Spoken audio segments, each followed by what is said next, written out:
Hoy vamos a aprender técnicas para el predicador. Vamos a mirar alrededor de 7 técnicas de las cuales nos van a ayudar a nosotros a profundizar el mensaje de la palabra de Dios. Y la primera, pues, es la etimología.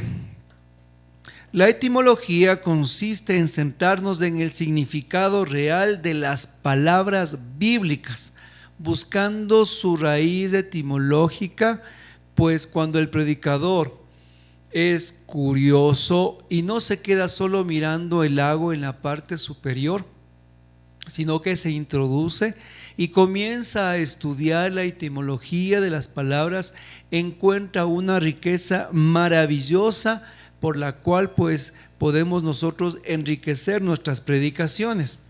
Entonces, vamos a mirar en la palabra de Dios en Mateo 11, 28 al 30, dice: venid a mí todos los que estáis fatigados y sobrecargados, y yo os daré descanso. Tomad sobre vosotros mi yugo y aprended de mí, que soy manso y humilde de corazón, y hallaréis descanso para vuestras almas, porque mi yugo es suave y mi carga ligera. Mateo 11, 28 al 30. Entonces, nosotros como buenos hermanos que excavadores de tesoros, ¿sí?, como buenos personas que vamos más allá del desierto, vamos más adentro, así nos introducimos a la palabra de Dios, buscando en el texto las palabras etimológicas que a nosotros van a enriquecer para un discernimiento más grande. En este texto del Evangelio vamos a mirar pues 3 palabras claves, lo que es manso, humilde y yugo. Y sobrecargado también, perdón, son 4. Entonces el Señor dice: vengan a mí todos los que están fatigados y sobrecargados. Cuando nosotros miramos lo que significa sobrecargado, pues significa quien porta un peso más allá de sus fuerzas. Vamos, verán, yo les pido que ustedes vayan poniendo los conceptos aquí, ¿no? Tan, ¿sí? Segundo, manso, viene del origen mantuesco. Esto significa el que se deja poner la mano encima, ¿ya? El que se deja acariciar, el que se deja montar, eso significa ser manso. Entonces, vamos mirando los conceptos: sobrecargado, el que pone pues demasiado peso encima, más de lo normal. Manso proviene de mantuesco, que significa poner la mano encima, que significa dejarse acariciar y poder montar. Humilde, también dice aquí el Señor. Humilde, aprendan de mí que soy manso y humilde, dice el Señor. ¿Qué viene humilde? Deriva de la palabra humus. El humus, si nosotros miramos en la visión cosmológica, pues es la capa fértil la cual permite que los árboles o las plantas crezcan y den fruto abundante. Vamos a contraponer lo que la gente piensa y dicen, pues el sinónimo de humilde es pues alguien que es pobre. Humilde piensan que es alguien que no tiene cualidades y saben decir: miren, esta persona que no tiene zapatos, humildito ha sido, ¿no es cierto? O por ejemplo, miran a una persona que estará un poco, pues digamos, o bastante, ¿no?, un indigente, dicen: vea qué humilde que es con su ropa rota, dañada. O van a una casa en el campo y ven el piso de tierra y dicen: vea qué humilde esa familia, tiene el piso de tierra. Equivocado, erróneo, lo que comúnmente la gente piensa que es humildad. Pues nosotros, al dirigirnos al concepto real de humildad, viene de la palabra humus, humilde, y lo humus es pues la parte rica de la tierra. Entonces entendemos que la humildad pues es lo que tiene algo de productivo, algo de fecundo, y la humildad es la capacidad de producir fruto, no de pobreza ni de limitación. Es lo contrario que nosotros pensamos. Por eso es que humildad es reconocer reconocer lo que Dios ha hecho en mi vida. Eso es ser humilde, reconocer lo que Dios hace en mi vida y la fecundidad que nos da a todos nosotros. Humildad es reconocer, no es soberbia ni orgullo, eso es otra cosa, pero sí es reconocer lo que el Señor ha ido transformándome, el Señor ha ido moldeándome. Entonces, cuando una persona es humilde, el concepto real es que es fecundo y productivo. ¿Se da cuenta? Usted, al mirar el origen de la palabra, usted puede dar el concepto real de lo que Jesús nos está mostrando. Y el yugo, también nos dice aquí, mi yugo, aprendan de mí, dice, tomad sobre vosotros mi yugo y aprended de mí. El yugo siempre se lleva entre dos, y al entender que el yugo se lleva entre dos, entonces nos hace entender que los campos se pueden labrar más fácilmente cuando tenemos un compañero. Entonces unimos las 4 palabras para la enseñanza. Vengan a mí los que están sobrecargados. En el nombre de Jesús, tú en esta noche has venido y estás con el peso de todo lo que es el contexto de tu vida, pero también tienes un peso extra, y ese es tu pecado. Ese también son los problemas ajenos, eso también son pues los problemas económicos. Hoy descansa en Jesús, pues aprende que Él es el manso y humilde. Tal vez nosotros tenemos el corazón un tanto roñoso, pero Jesús en que es manso. ¿Y qué significa ser manso? Aquel que se deja poner la mano, acariciar. Deja que hoy que la mano de Jesús toque tu cabeza y déjate acariciar por la suave brisa del Espíritu Santo. Pues nos dice que aprendamos de Él, que es humilde. Hermano, la humildad es ser fecundo como la naturaleza, pues viene de la palabra llamada humus. Así que cuando tú eres como Jesús, humilde, tú en tu trabajo, en tu familia, con los que te desarrollas, eres productivo y eres fecundo, sabiendo también que el Señor nos dice: carguen con mi yugo. Aprendamos en la comunidad a cargar el yugo de Jesús, que significa es caminar y labrar el campo de Dios entre 2 personas. Significa lo que Jesús dijo: vayan y prediquen el evangelio, pero de a 2, nunca mandó de a 1. Cuando Jesús nos invita a cargar el yugo, significa que tenemos que ir de 2, porque los carismas se complementan. Mire, mi hermano, ¿se da cuenta cómo uní la etimología de las palabras?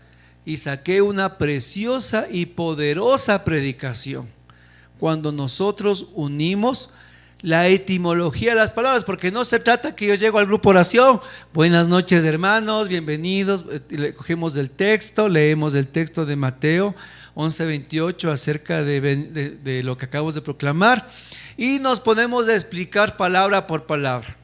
Y como dice, sobrecargado significa esto, manso significa esto. No, hermano, no está predicando, esa no es la predicación. Eso usted prepara antes, usted lee antes, usted mira, usted relaciona, prepara la predicación y usted le da a la gente, mi hermano, el mensaje en bandeja, en papilla, ¿sí? No se trata de que usted tiene que llegar a explicar palabra por palabra, sino que usted una el mensaje y usted lo dé completo, como acabé de hacerlo. Yo le expliqué a usted para que de una forma pedagógica comprenda. Obviamente, pues para que las personas vayan entendiendo, usted va pues como que anexando un poquito las diferentes fuentes, ¿no se da cuenta?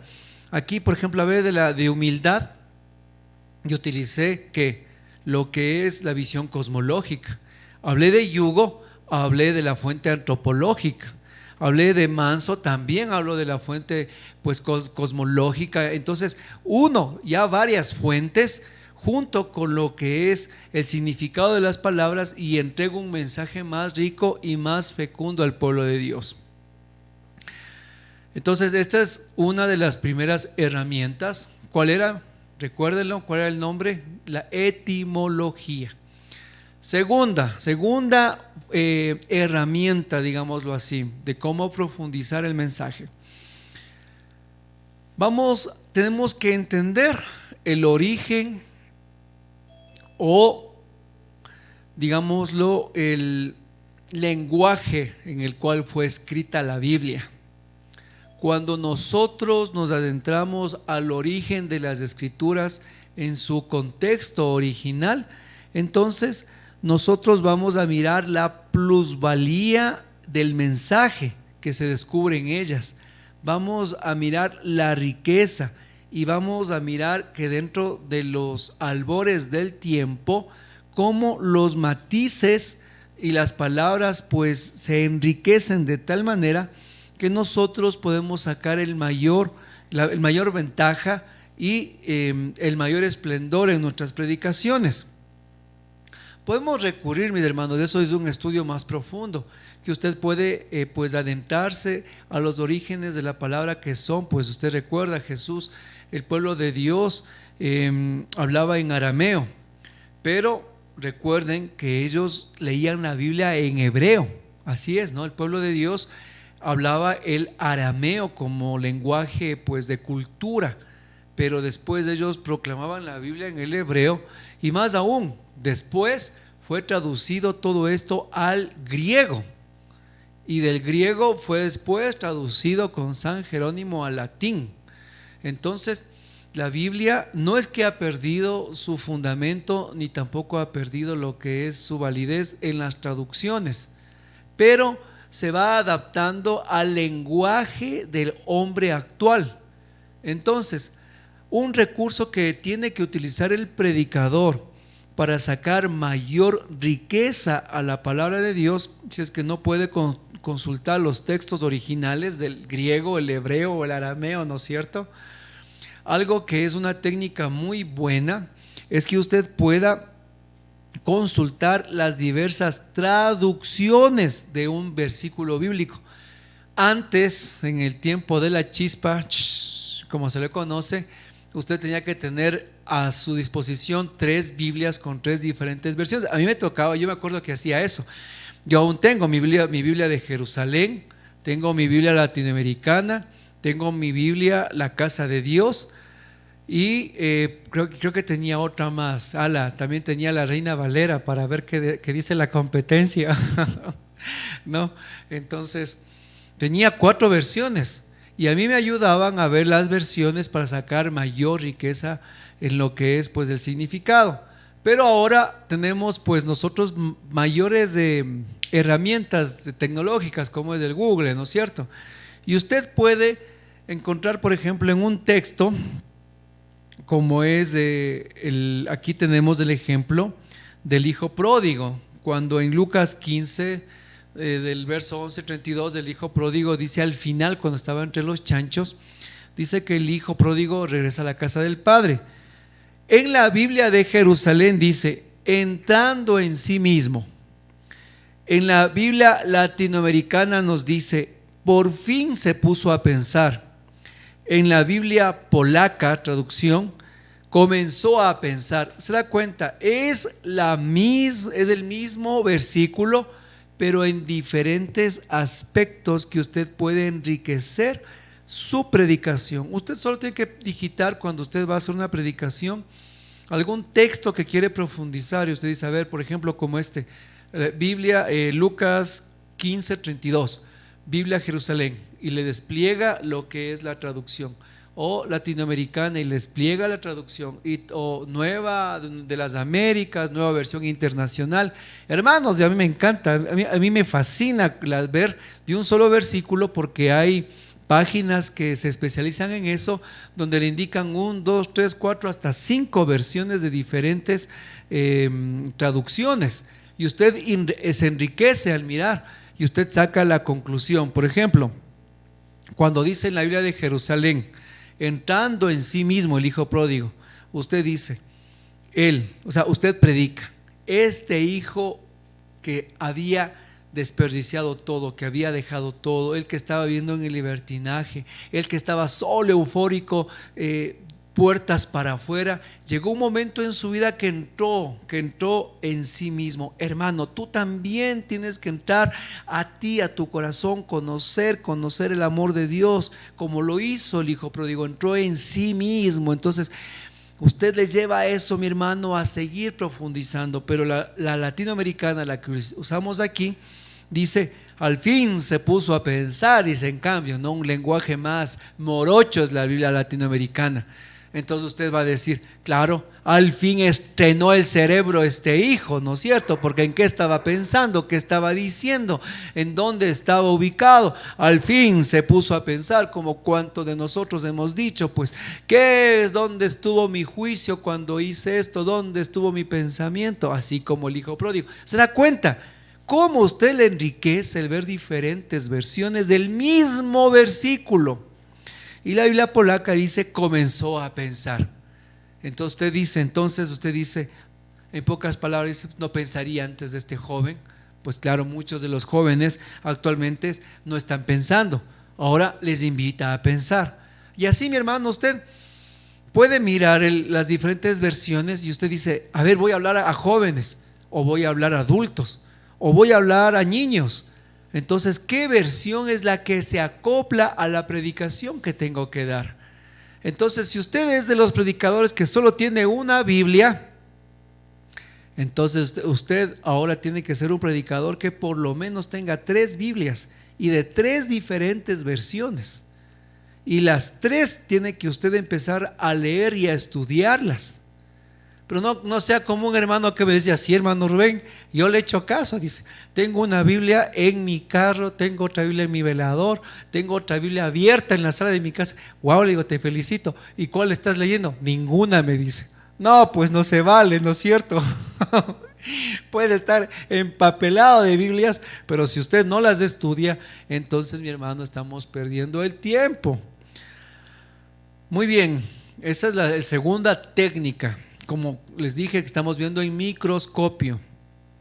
La tercera, esta es bastante interesante, se llama antónimos o contrarios, y gracias a los que siguen prendiendo las cámaras. Antónimos o contrarios.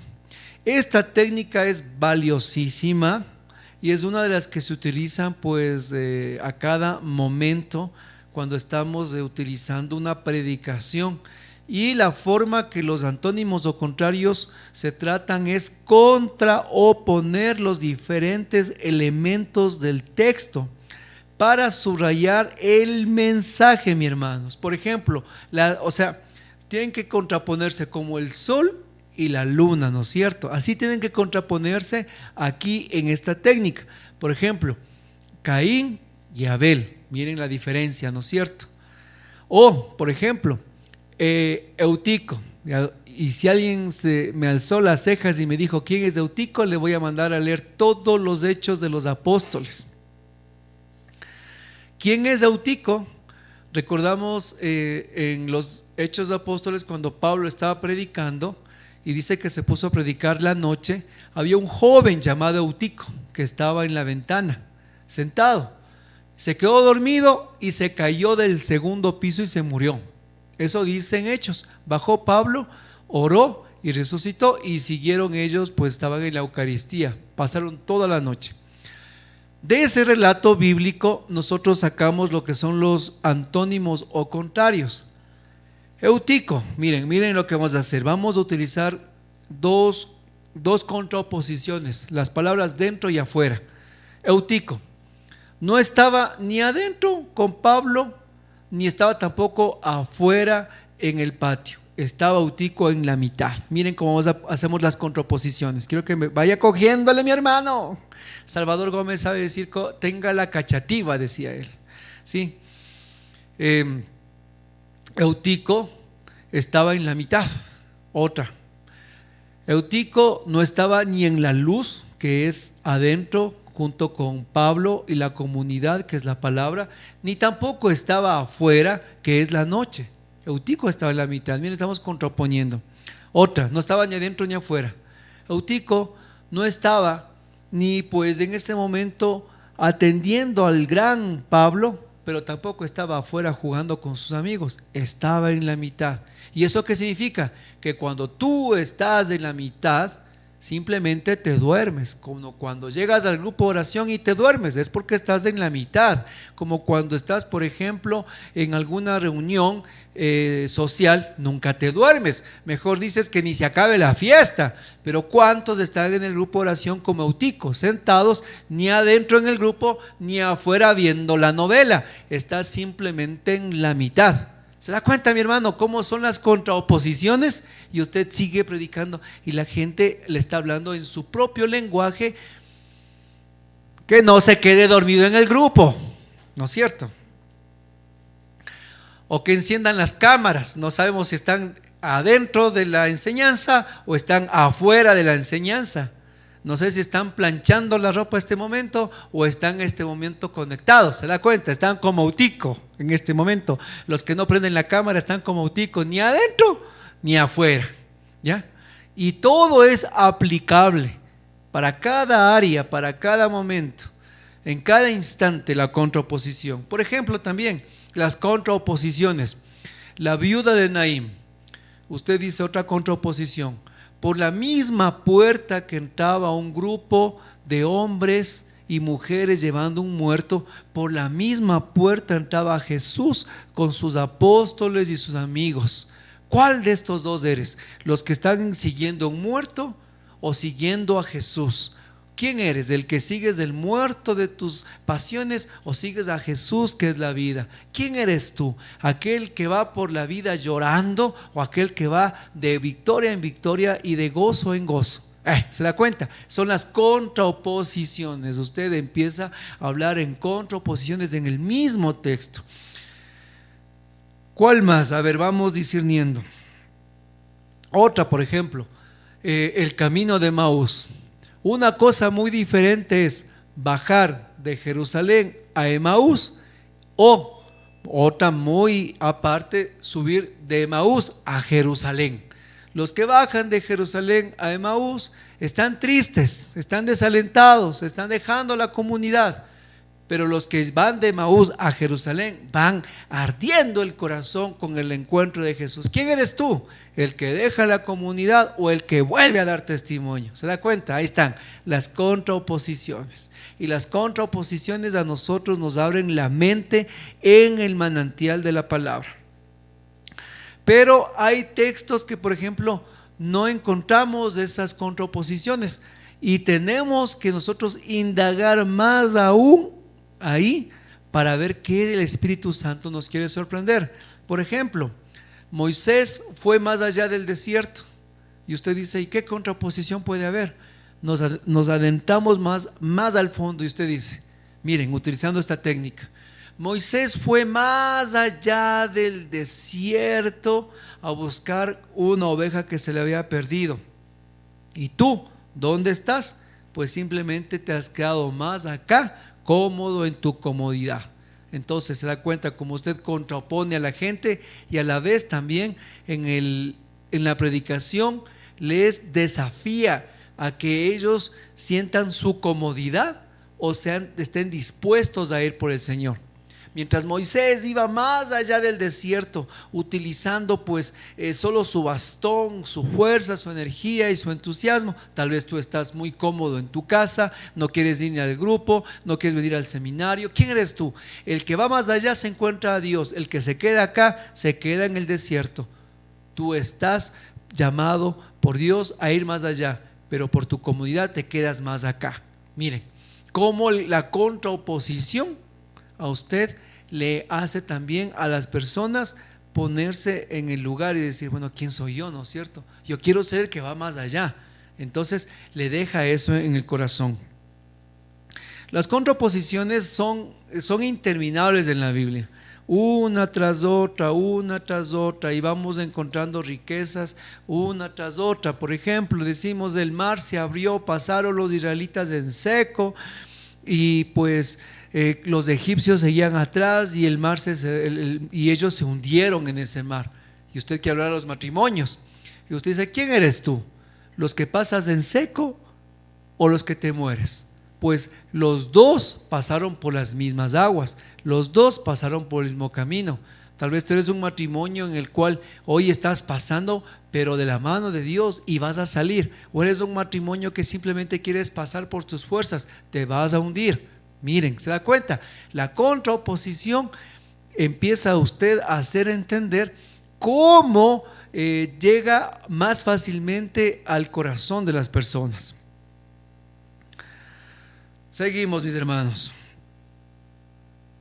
Y en eso pues nosotros podemos contrastar pasajes, textos. Bueno, por ejemplo, otra contraposición utilizando dos pasajes bíblicos diferentes.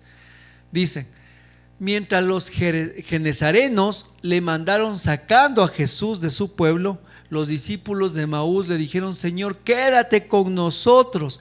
Le obligaron a que entren en la casa. ¿Quién eres tú? Los genezarenos que le mandan a Jesús lejos para que no vuelva. Cada vez que te invitan al grupo de oración, cada vez que te invitan a una asamblea, cada vez que te invitan a la misa, o eres como los de Emaús, que a pesar de que no entienden y que están tristes, le invitan a Jesús a entrar a su casa. ¿Quién eres tú? ¿De los que le dicen: Señor, ándate de aquí? ¿O aquellos que dicen: Señor, quédate a pesar de mi tristeza? Mire, ¿se da cuenta? La contraposición. Y usted, hermano, empieza a fascinarse, y también el pueblo de Dios se maravilla con esta técnica. Muy bien, seguimos avanzando. En esta contraposición solo voy a utilizar un último ejemplo que también se llama el juego de las palabras. Usted está predicando y para que la gente pues no se le duerma, como algunos me están diciendo a todos, sí, creo que dice Rosa Escobar, no, sí he estado solo anotando nomás. Entonces, consta que aquí les veo a todos, ¿no? Les veo a todos aquí en pantalla grande. No sé si son chinos, son japoneses, no sé, algunos ojos que les veo así, ¿no? Medios viscos, ¿no? Entonces, a ver, póngale, mi hermano, atención. El juego de las palabras también es muy importante. En el juego de las palabras usted utiliza las verdades bíblicas en las cuales el pueblo de Dios pues cree contestar, pero usted contesta otra cosa. Dice, como dice la palabra de Dios, muchos son los llamados, pero pocos los, y todos dicen decididos. No, pero los escogidos, ¿no es cierto? Todos dicen los escogidos, y usted dice no, los decididos, dice usted, no, y habla sobre la decisión. Entonces puede decir también, dice en la palabra de Dios, comerás con el sudor de tu frente, pero claro, muchos han dedicado su vida a comer del sudor de al frente, dicen, ¿no es cierto? Y usted hace un poco más cómico y hace un poco más entretenido con el juego de las palabras. Dice verdades bíblicas, pero les pone algún contexto que puede, o mejor le pone usted algún final dramático, como dice un vulgar dicho. Dime con quién te juntas, como es el dicho, dime con quién te juntas y te diré quién eres, ¿no es cierto? Ahora pues usted puede decir, dime con quién te juntas y te diré qué es lo que fumas, ¿no es cierto? Dime con quién te juntas y te diré qué es lo que fumas.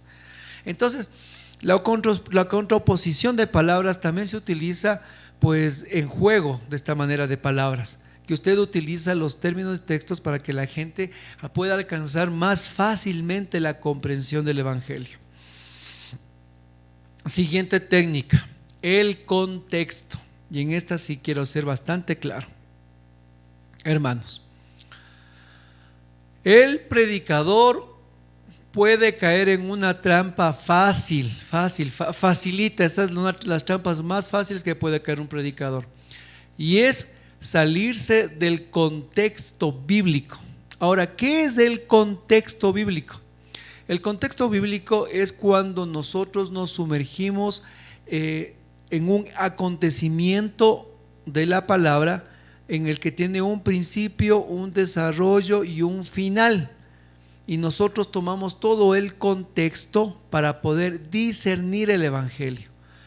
Pero lo que hacen los protestantes especialmente es coger solo textos o coger solo, como dicen vulgarmente, citas bíblicas, y muchas veces coger una cita bíblica y sacarle del contexto, entonces es nocivo y es perjudicial, porque podemos sacar el texto de su contexto y hacer nosotros todo un pretexto, mis hermanos, ¿sí? Entiéndalo.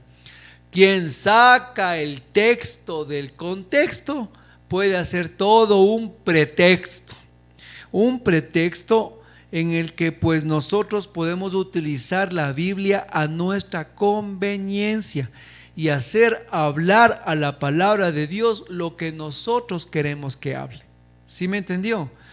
Cuando nosotros sacamos del contexto real el Evangelio, mis hermanos, podemos, y sí, es que la palabra, hermanos, por Santiago, un capítulo entero da el honor a la lengua, hermanos, porque no tiene freno, no tiene, hermanos, huesos. La lengua, hermanos, tiene pero una facilidad.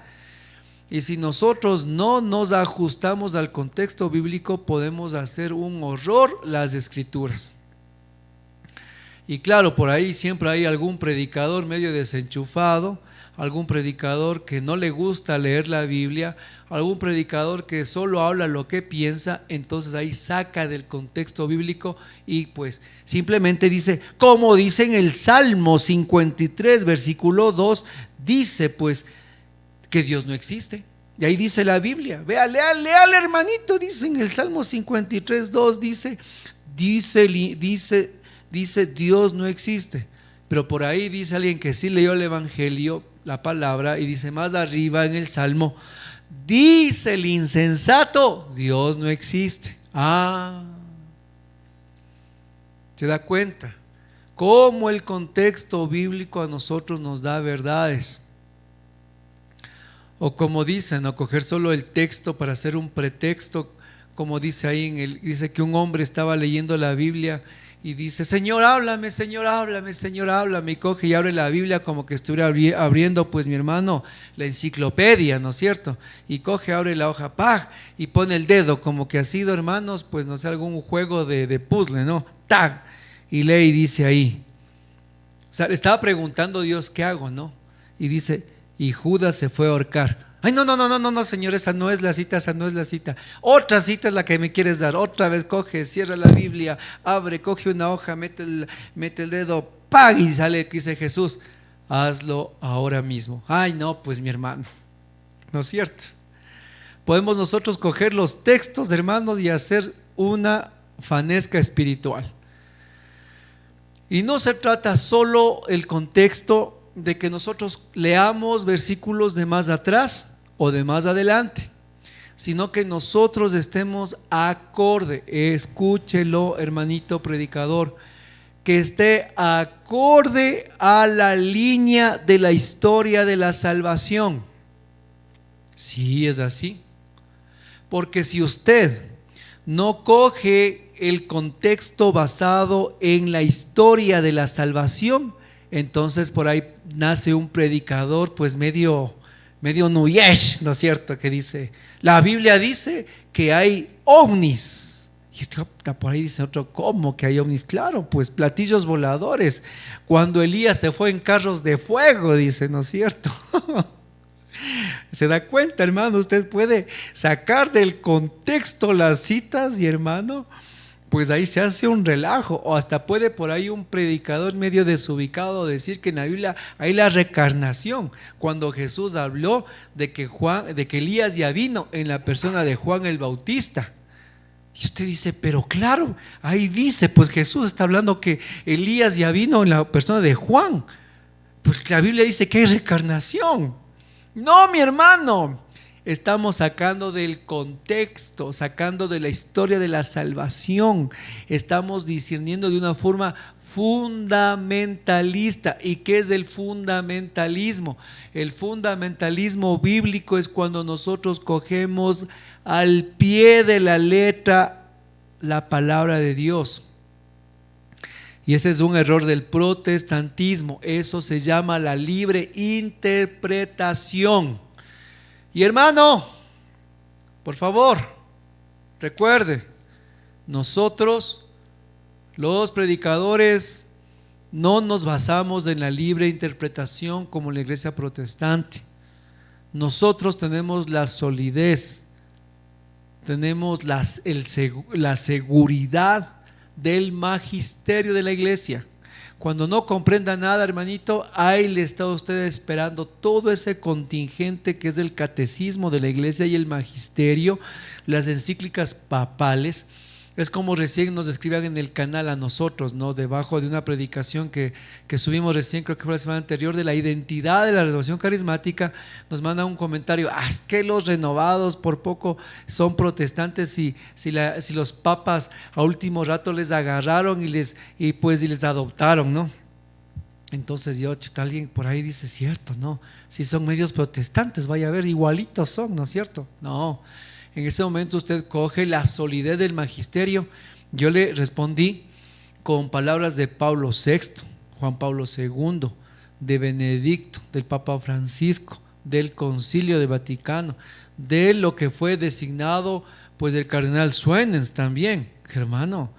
Entonces, ante la solidez de la iglesia, nosotros que contestamos y decimos: miren, esto es la renovación carismática, esto es lo que la iglesia a nosotros nos está pues sustentando. Ahora, de que si los inicios fueron bastante ecuménicos, ese es otro cuento, esa es otra historia y esa es otra predicación.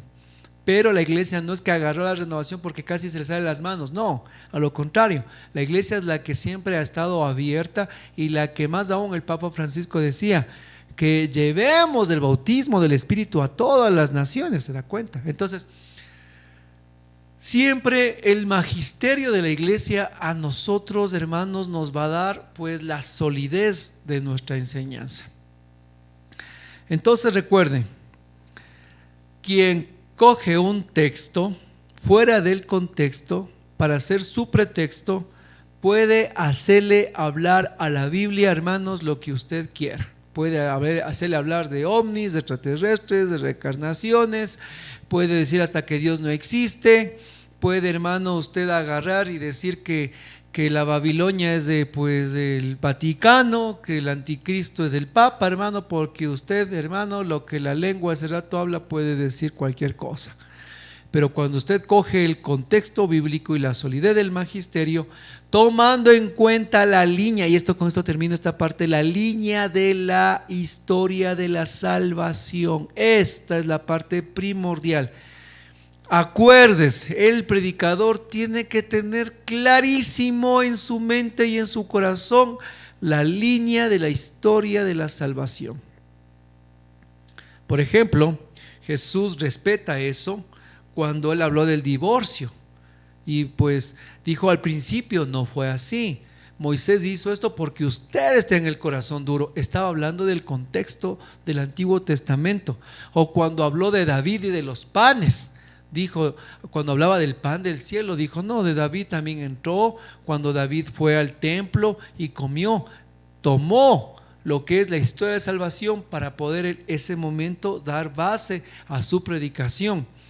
Y usted en su predicación nunca se puede atrever a salirse del contexto de la historia de la salvación. Usted tiene, mi hermano, la obligación, sí, como me oye, de leer toda la Biblia, de saberse toda la Biblia. Y no le estoy diciendo que usted sea una computadora viviente, ¿no? Donde le diga: a ver, ¿dónde dice esto? Dígame ahorita. No, pero tiene que tener clarísimo la historia de la salvación. Yo siempre les decía a unos hermanos, cuando estaba en el grupo oración, les hacía preguntas sobre esto cuando hacíamos los cursos, y me contestaban, pues hermanos, casi digo disparates. Entonces le diga: claro, le contestaba yo, la Biblia según San Fanny, le decía yo. Le contestaba y les decía, le molestaba, ¿no? Les decía: la Biblia según San Fanny. Y le digo: ¿y esta cuál es? ¿La versión extendida o la versión corta? Le decía. Porque nosotros tenemos que tener claro el contexto de la historia de la salvación. Amén. Seguimos avanzando. Otra de las técnicas que son pues súper importantes y que nos ayudan a nosotros en nuestra profundización bíblica es la técnica acerca de las preguntas al texto. Y esa es una de las que más me gustan a mí y que yo las hago y les he dicho a mis hermanos que la hagan. ¿Y qué es la pregunta al texto? Es preguntar, o sea, usted tiene que ser un preguntón, ¿no es cierto? Usted tiene que preguntarle al texto, al contexto, a la historia bíblica, todo lo que usted pueda sacarle.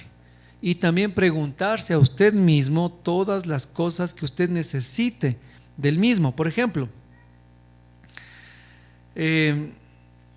hace preguntas como al dueño de la viña: ¿por qué pagó al final el denario? ¿Por qué no pagó en la mañana? ¿Por qué fue a buscar a las personas en diferentes horarios? O va donde el dueño de la viña y le dice: Señor, ¿cómo es tu viña para que tú hayas necesitado tanta gente? ¿Y por qué no cogiste todos los que necesitabas en la mañana? Entonces usted le hace preguntas, usted le pregunta, pero al preguntar también le va a ir contestando. Y a medida que le va contestando, usted eso es lo que va predicando al pueblo de Dios.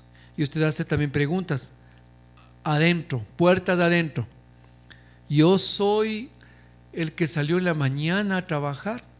¿O soy yo el que trabajó a la jornada de la tarde? Si yo estoy en la viña del Señor, ¿estoy haciendo mi trabajo bien o estoy haciendo mi trabajo mal? Si yo estoy en la viña trabajando, ¿por qué yo no le dije al Señor que también vaya a traer a mis amigos y conocidos? Y solo yo nomás me subí en la camioneta con el dueño de la viña. Entonces usted se va haciendo preguntas, y cada pregunta que usted se va haciendo tiene que ir anotando la pregunta, y después usted va contestando la pregunta, y esa pregunta contestada con todas las técnicas que le dije, entonces usted expone al pueblo de Dios y dice: ¿por qué? Y usted le dice a la gente: no, ¿por qué les pagó lo mismo a todos? Y la gente se queda así viendo. Porque la salvación para todas es la misma, hermanos. Jesús ya pagó el precio. Si tú trabajas en la mañana, o sea, que si Dios te llamó en la juventud, o tal vez te llamó siendo ya un anciano, hermano, la salvación es la misma. ¿Por qué llegaste a esa conclusión? Porque te preguntaste. Otra pregunta que yo también me he hecho: entonces, si yo sé que es el pago el mismo, entonces ¿para qué fui a trabajar de mañana? Pues no es cierto, voy a trabajar 5 minutos antes de que cierren la jornada, pues me van a pagar lo mismo. Entonces yo me he preguntado eso. El Espíritu Santo me ha contestado y me ha dicho, Él me ha dicho en mi corazón, bueno, también he fundamentado, ¿no?, en las Escrituras, que sí, sabemos que el pago es el mismo, que es la salvación. Pero ¿cuál fue la diferencia de los que estuvieron en la mañana con los que estuvieron en la tarde? El gozo y la alegría de estar en el campo con el dueño de la viña todo el día trabajando. Ese es el mayor gozo. Entonces, joven, si tú eres llamado en tu juventud, el mayor gozo será ese, estar con el maestro trabajando y no pensando en que porque hice el seminario me voy al cielo, porque di la predicación en Renacer me voy al cielo, porque hice esto, porque hice este otro me voy al cielo, ya tengo ticket al cielo porque estoy en la formación de predicadores. No, sino a pesar de que la salvación que Jesucristo nos da gratuitamente para todos es la misma, pero mi gozo será estar todo el día con el dueño de la viña. Hermano, yo saqué muy personalmente esto, ¿cómo? Preguntándole al texto, haciéndome preguntas que yo, ¿cómo sería yo estando ahí? Entonces, de esa manera, hermano, yo le hice esta, pero a usted le puede dar Dios otro discernimiento preguntándole al texto. ¿Se da cuenta? Qué maravilloso, amén. Ponga el dedito así, si está atento. Así, sí entendió todo, ¿no es cierto? Así, sí, dice, sí, hermano, sí, siga nomás, sí, dice, sí, siga nomás. Bueno, seguimos. Entonces, hacemos las preguntas, y las preguntas a nosotros nos ayudan a clarificar. Hermanos, usted puede preguntarle desde Génesis a Apocalipsis, no hay límite las técnicas. Por ejemplo, en los talentos, usted hace una pregunta y dice: ¿por qué el de los talentos no le entregó rápido al dueño su dinero? Y pues como había escondido bajo tierra, pues estuvo con sucio y entregó talentos sucios al dueño.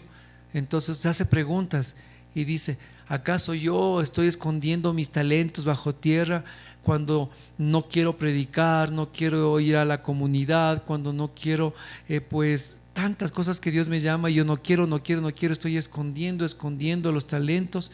Y pues cuando los saco de la tierra están sucios, y lo que estoy entregando a la gente son talentos sucios llenos de tierra. Vea, solo preguntándose, usted saca frescas y nuevas predicaciones, preguntándole al texto.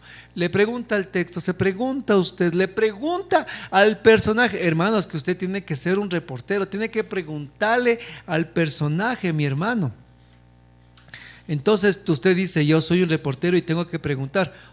Me voy corriendo a la escena del hecho y me acerco y le digo: joven, ¿cómo se llama usted? Yo me llamo Eutico. Ay. Joven, ¿por qué se cayó usted del segundo piso? Joven, ¿por qué usted se cayó del segundo piso? Y él le va a responder: es que me quedé dormido. ¿Y por qué se quedó dormido? Es que tenía sueño, no quería escuchar la palabra. Y usted le sigue preguntando, usted tiene que acercarse, mi hermano, así como hoy. Usted tiene que acercarse al personaje bíblico y usted tiene que hacerle preguntas. Y en el amor de Dios, vea, le va a responder. Le aseguro que le va a responder. Y esas respuestas usted emplea en la predicación. Amén. La siguiente técnica se llama de la visualización. Y aquí hago un paréntesis. Usted diga: chuta, tantas técnicas del hermano ya nos tiene mareados. No se preocupe, que con todos los que se va a enviar el material, usted otra vez tiene que revisar, nuevamente leer, se le va a ampliar. Y cuando les mandemos los deberes de las técnicas, pues ahí sí, mi hermanito, se va a dar usted gusto para esto. ¿Sí? Muy bien.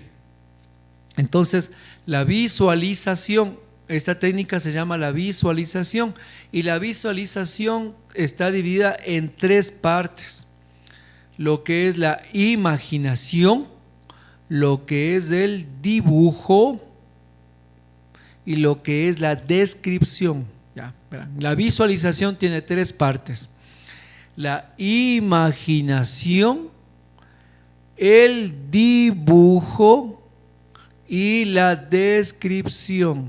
Entonces, usted quiere,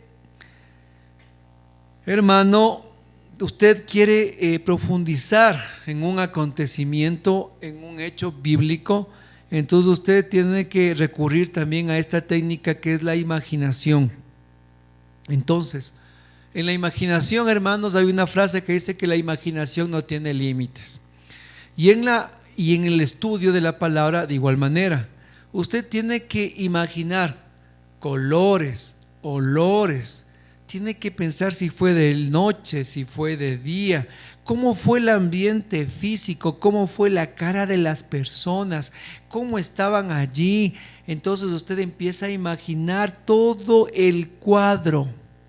Entonces yo les predicaba una vez acerca del endemoniado de Genezaret y les decía: cuando Jesús llegó y bajó los pies de la barca, le salió el loco y les dijo: ¡ah! ¿No es cierto? Imagínense cómo estaría la cara de Mateo, de Pedro, de Juan y todos estos hombres fuertes ahí, pues asustados, metidos en la barca y Jesús al frente. Hermano, yo prediqué así porque me imaginé cuando Jesús llegó, cómo estaría de asustado Pedro. Es que, hermano, le sale el loco del pueblo a gritarle, endemoniado. Yo ese rato cojo y me voy nadando, ¿no es cierto? Entonces, usted imagina cómo habrá sido. Jesús bajó del bote y se mojó los pies, cómo estaba este hombre. Y hermanito, se va a decir: no se vale, voy a ver la película para que me oriente. No. ¿Sí le ha pasado que cuando usted lee un libro y usted acaba el libro y dice: wow, qué libro más maravilloso? Y al de repente, a los 6 meses sacan la película y usted va emocionadísimo a ver la película, se sienta a ver la película, se acaba la película y todos felices, y usted sale con la cara larga y le preguntan: ¿por qué estás con la cara larga? Es que cuando yo leí, esto era otra cosa, dice. No tiene nada que ver con la película. ¿Le ha pasado? A mí me ha pasado con un montón de libros que he leído, que cuando va a la película usted sale decepcionado porque su imaginación, hermanos, fue otra cosa. Igualmente, en la palabra de Dios, su imaginación es la que tiene que mirar, usted tiene que ver, usted tiene que oler.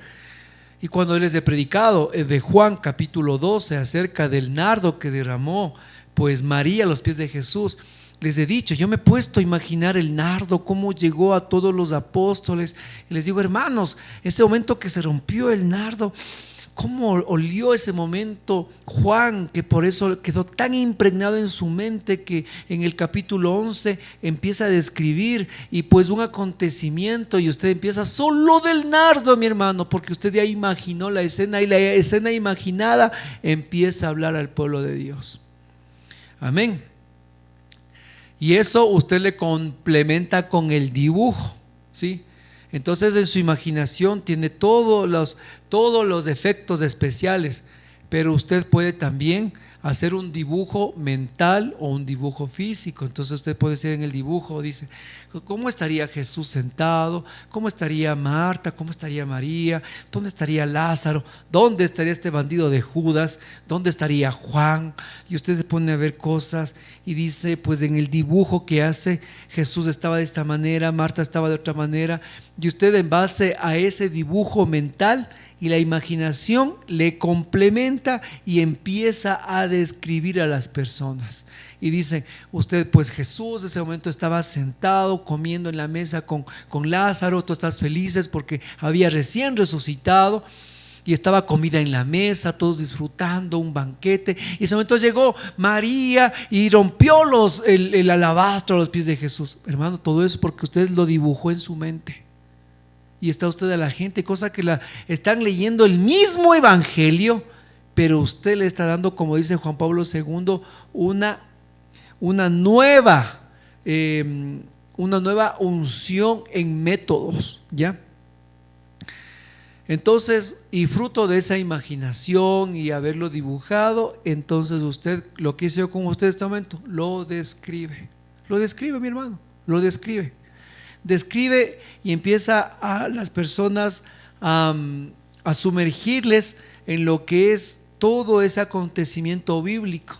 Claro, ellos ya leyeron lo que es la palabra de Dios, ellos ya leyeron lo que es el evangelio cuando usted lo proclamó, pero usted como ya lo imaginó, como usted ya lo olió, ya lo vio, usted ya lo introdujo, entonces usted va a describir el mismo evangelio, pero de una forma maravillosa, llena de detalles, llena de colores, porque es muy diferente que usted se acerque a ver una pintura en blanco y negro o su televisión, las de antes que eran de blanco y negro, a todo color, o muy diferente que se siente al cine a ver una película en 2D, y muy diferente que le pongan y se sienten a ver en el IMAX, ¿no es cierto? Ahí en todo el esplendor.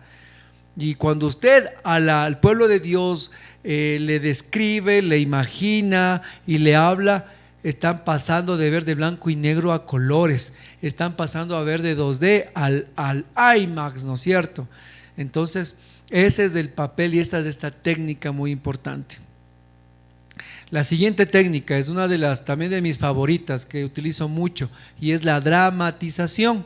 En la dramatización, y esto quiero que usted lo entienda muy bien y no se equivoque, no es hacer, cuando yo decía de la dramatización, no es hacer un mimo del pasaje bíblico, sino que usted mientras predica el evangelio, usted, su cuerpo entero empieza a tener los mismos gestos del personaje bíblico. Usted, por ejemplo, está predicando, por ejemplo, referente a Pedro, dice que Pedro, usted lee y dice Pedro salió de la barca, entonces usted está la gente predicando y dice, imagínense, Pedro alzó la pierna, dicen, y ese momento salió hacia el bote y estaba Jesús al frente y Pedro comenzó a caminar y Jesús se estaba parado al frente con la mano extendida y le decía, ven hacia acá, pero mientras Pedro caminaba y caminaba, vio un relámpago por ahí, vio las olas que le caían y Pedro tuvo miedo y se hundió. Hermano, su cuerpo, sus manos están dramatizando el texto. Usted está moviendo, o diferente que diga, Pedro salió de la barca, caminó, vio las aguas, vio los truenos, vio el mar. Jesús estaba al frente. Escucha, mi hermano, no, pues usted tiene que dramatizarlo, tiene usted que ponerle su cuerpo, sus movimientos, usted tiene que darle el sazón al texto que está viviendo. Entonces usted está discerniendo y en ese momento está pues explicando lo que es cuando David se encontró con Micol, con su esposa, después de que él danzó semidesnudo en Jerusalén, y él llegaba pues con su torta, ¿no es cierto? Vean, vamos a dramatizar, llegaba David cantando, ¿no? Con su torta, donde Micol así llegaba remolineando, remolineando, porque así estaba David danzando, ¿no? Alabaré a mi Señor contento, ¿no? De su esposa, y le sale pues la otra cogiendo las manos en las caderas y dice: ay, claro, ahí está el que se estaba medio desnudo bailando con las mujeres de Israel. ¿Qué te pasa, sin vergüenza, que estás creído? Y usted empieza a decir: claro, cuántas veces llegan los esposos a la casa felices, danzando, glorificando a Dios, y claro, salen las esposas ahí bravas a decirle: claro, vos ya estás metido en la iglesia, vos ya estás metido en esto, ¿a cuánto tiempo te debe durar, borracho sin vergüenza? Hermanos, usted está dramatizando. Nadie se da cuenta que está dramatizando, pero usted está moviendo el cuerpo, moviendo las caderas, moviendo la cabeza, moviendo las manos, moviendo el pie, y pues las personas están ahí viendo en usted a los personajes bíblicos. Entonces, ¿qué tan importante es con nuestro cuerpo hablar el pasaje bíblico? Muchas personas empiezan a predicar y toman la actitud del sultán, digo yo, ¿no? Porque el sultán se queda así, mi hermano, cruzado los brazos, y de ahí no hay quien le mueva, oiga. Están hechos momias. No, usted tiene que, su cuerpo entero tiene que hablar, tiene que expresar, tiene que dramatizar lo que está pasando. Entonces está leyendo y dice: de repente Jesús caminaba y le miró allá a Mateo. Se da cuenta, estaba Mateo sentado en ese lugar en medio de tanta gente que estaba alrededor, y cuando Mateo estaba sentado ahí contando las monedas, viendo pues los impuestos, le miró a Jesús, le vio, sus ojos entraron en él. ¿Cuántas veces nosotros no somos así, que estamos ocupados mirando, leyendo, viendo, pero Jesús hoy pasa por tu vida? Hermano, tu cuerpo, tus manos, tus ojos, tu boca empiezan a meterse en el personaje. Eso es la dramatización. Tú también exageras con tu ser el acontecimiento bíblico. Muy diferente decir: y Jesús pasó, caminó, vio a Mateo, le dijo: ven y sígueme. No, Jesús llegó, y entonces como usted empieza a mezclar, y usted empieza a poner todas las técnicas. Usted ya imaginó, ya describió, usted ya vio pues palabras etimológicas, utilizó fuentes cosmológicas, antropológicas. Usted comenzó a meter un montón de herramientas ahí, mi hermano, y en una sola frase usted puede entrar hasta con 5, 6 o 7 fuentes o herramientas que enriquecen la predicación. Y de esa manera se hace cada vez la predicación más viva, más agradable, menos aburrida. ¿Sí? Amén. Entonces mi esposa siempre sabe decirme, es chistoso, termino alguna predicación, sabe decirme: ahora sí, cuéntame cómo fue lo que pasó. Sabe decirme: ahora sí, cuéntame cómo fue lo que pasó. Porque yo a veces exagero, no es que miento, sino que exagero el hecho. Y tenemos que un poquito exagerar, o sea, dar más, como dirían vulgarmente cuando usted está editando una foto, aumentarle la saturación al contexto, darle más color, más vida al acontecimiento. Es como cuando alguna vez contaba, cuando yo subí donde un amigo y me vomitó un perro al lado mío, porque yo había hecho pues una carrera maratónica para hacer unos deberes, y un perro pues se puso al lado mío y me vomitó al lado mío, y pues eso fue el final del hecho, me vomitó el perro, y yo, como estaba tan cansado, pues no podía salir corriendo, le quedé viendo al perro, y Dios me dijo pues que si yo vuelvo para atrás seré como el perro que vuelve al vómito. Ese fue el acontecimiento. Pero hermano, yo cuando cuento esta historia la exagero de lo que más puedo exagerar. Le meto, hermano, hasta por poco le traigo al perro para que le vean, ¿sí? Le traigo al perro para que usted pueda verle, y describo el vómito y describo lo que el perro hacía y cómo sacaba la lengua y cómo el perro se comía y lo que yo casi me vomito con el perro y todo el acontecimiento. ¿Por qué? Porque estoy haciendo una exageración del hecho, o sea, le estoy dando, hermanos, más saturación al color. ¿Sí está comprendido? Amén. Entonces así es la dramatización. Y de esa manera nosotros vamos también de esa manera entrando al pueblo de Dios. Vamos ingresando de esta forma con estas técnicas para que el pueblo pueda también de esta manera coger la palabra y no olvidarla. Tal vez se olvidará de todo lo que usted dijo, pero no se olvidará de la forma en que usted movía los brazos, movía las caderas, la forma en que usted hacía de Mateo, de Juan, o cómo se asustaron los apóstoles, que se han creado un fantasma, alguna cosa. Entonces la gente en ese momento se queda enganchada. ¿Por qué? Porque usted está, hermanos, entrando al personaje. Y usted dice, claro, ¿cómo es ese momento que estaban los apóstoles en la barca y Jesús caminaba como un fantasma y todos gritaron, sí? Entonces, hermano, empieza usted a dramatizar y cómo estaban y que esto, que el otro, que asustados, que se botaban. Y de esa manera usted ingresa al pueblo de Dios y ellos se enganchan en la enseñanza. ¿Ya? Y vamos terminando ya, me parece, con la última técnica. Así es.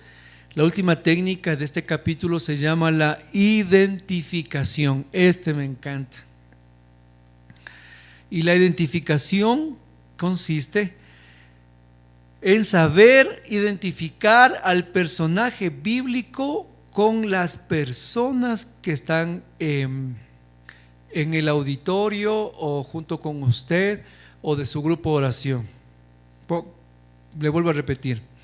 Es identificar al personaje bíblico con los participantes. O sea, por ejemplo, yo estoy sentado, usted está predicando, le escucho a usted y yo me empiezo a identificar con el personaje que usted predica. Por ejemplo, hablando del eunuco. ¿Cuál eunuco? A decir usted, el que estaba bajando de Jerusalén. ¿A dónde? ¿Dónde iba el eunuco? A Candaces, ¿no es cierto? El eunuco que era el que se conoce, el eunuco ¿de qué? El eunuco en los Hechos cuando fue Felipe, ¿se acuerdan? Ese eunuco. El eunuco de, ¿cuál era el país? De Candaces, ¿no es cierto? El eunuco de Etiopía. Entonces usted empieza a hablar del eunuco de Etiopía y dicen, a ver, este hombre salió de Jerusalén confundido, este hombre salía con el papiro del profeta Isaías, no comprendía, no leía. ¿Cuántas veces nosotros cogemos la Biblia y no entendemos? ¿Cuántas veces cogemos de un lado, de otro lado, vemos el Génesis, peor cogemos del Apocalipsis, no entendemos nada, viene y nos habla los testigos de Jehová y no entendemos nada, viene y nos habla otra persona, no entiende nada? Así estaba el eunuco. Y usted empieza a identificar al eunuco con la gente, y por ahí hay un hermano que por primera vez viene y dice, yo soy como el eunuco, no entiendo la Biblia, no la comprendo, por tanto tiempo la he leído y estoy perdido. Y usted sigue hablando del eunuco, pero ¿saben qué? Vino Felipe, y Felipe fue por el Espíritu Santo y le dijo que el hombre que estaba leyendo en el texto de Isaías es Jesús, el siervo sufriente. Hermanos, hoy vengo a darte a ti, como Felipe, la verdad del Evangelio. Cristo está vivo. Tal vez tú eres el eunuco que en este momento pues no entiendes, no comprendes, todavía estás confundido, pero te invito a que permitas que, como Felipe, él permitió que le explique el Evangelio. Hoy vengo a explicarte la palabra del Señor. Y más aún, este eunuco se bautizó, se entregó, se convirtió. Hoy te invito de igual manera como este hombre a que puedas introducirte a la gracia divina, pero Dios necesita de tu sí. ¿Se da cuenta? Usted le introdujo al personaje a aquellos que están en el grupo de oración, y ellos, sin darse cuenta, dijeron, yo soy el eunuco. Ellos van a decir, yo soy David que peleo contra los gigantes, estas piedras son mías. Yo soy como José, de José, el hombre de los sueños. Yo soy, o sea, y empieza la gente a identificarse con los personajes, pero es porque usted empieza a identificar el personaje. Usted coge un personaje y dice, por ejemplo, Abraham,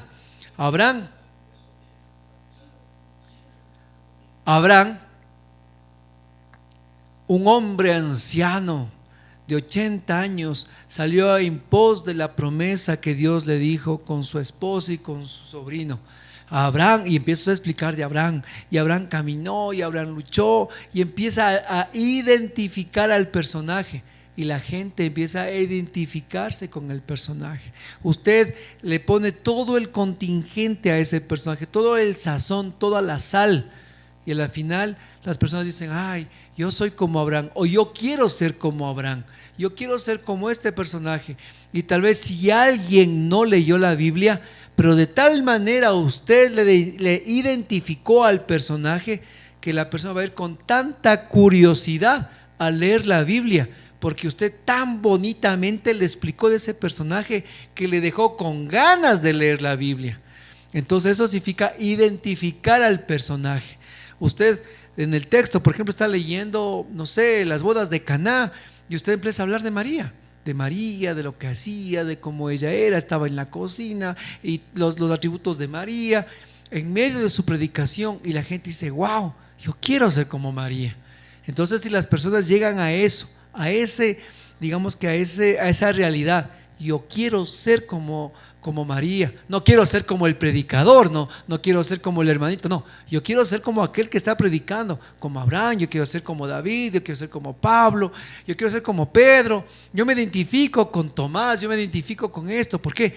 Porque usted está identificando al personaje, usted está hablando del personaje, se está adentrando en el personaje, usted está dando atributos del personaje, usted está pues dándole a conocer, digamos que ese currículum, esos datos que no sabía, esas cosas muy parecidas a nosotros, como él también vivía, porque son personajes que no vivieron, pues hermanos, en el séptimo cielo, eran hombres, eran mujeres muy parecidos a nosotros, personas que sufrían cosas similares. Entonces, al tomar nuestras propias experiencias con los personajes bíblicos, usted hace esto, y de esa manera el pueblo de Dios dice, yo soy como Bartimeo el ciego, yo soy como el leproso. Así es, mis hermanos.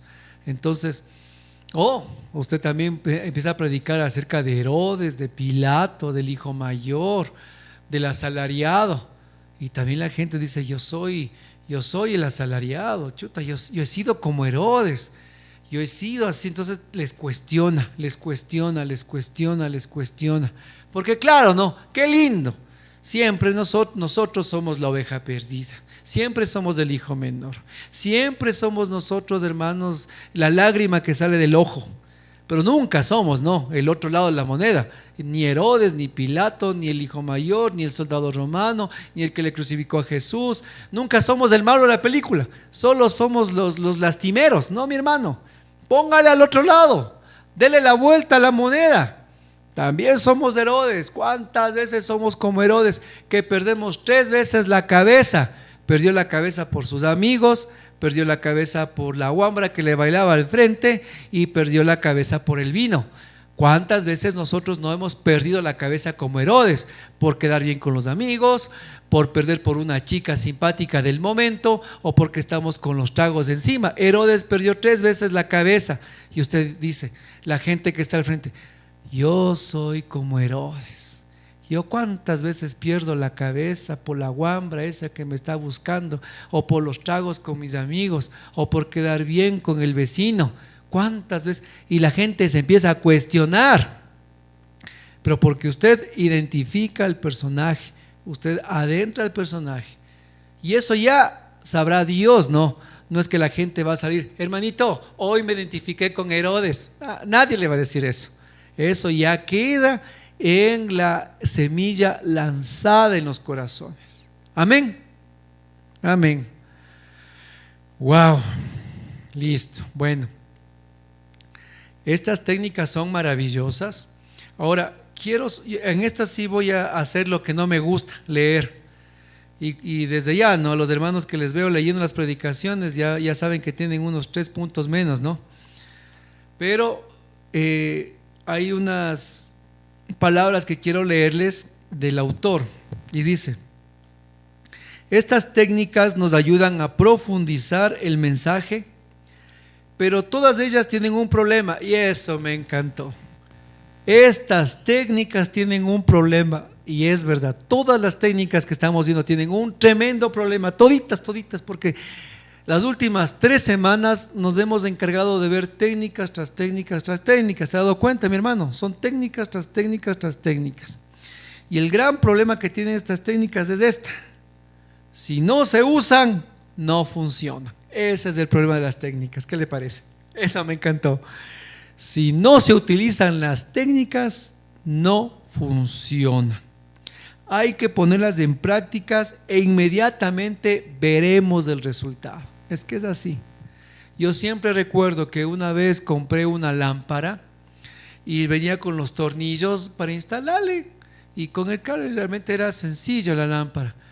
Y ese momento pues tenía que bajar al segundo piso a ver las herramientas, que tenía que ver el taladro, tenía que ver unas copas, una extensión, las llaves, y de la pereza de no bajar. Entonces yo dije, no, pues estos tornillos yo le meto con la uña del dedo, dije yo, de una, ¿no? Yo ya viendo yo como MacGyver, como MacGyver estaba yo ese rato yo, y que le empiezo que y sudaba y que no podía y que le daba y que con el...